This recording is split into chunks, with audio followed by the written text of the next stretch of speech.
ప్రతీకారం తీసుకోవడానికి సర్పసత్యాన్ని పిలువబడిన పామయాగాన్ని చేస్తున్నాడు. ఒక బలి కోడిని ప్రత్యేకంగా నిర్మించండి.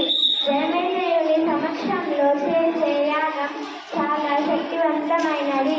తక్షకుడు ఇంద్రుడి మంచం చుట్టుకున్నాడు. అయితే యజ్ఞమొక బలం చాలా శక్తివంతమైనది. ఆ తర్వాత ఆమె తన కొడుకు హస్తికులను ప్రదేశానికి వెళ్ళి సర్పసత్వ యజ్ఞాన్ని ఆపమని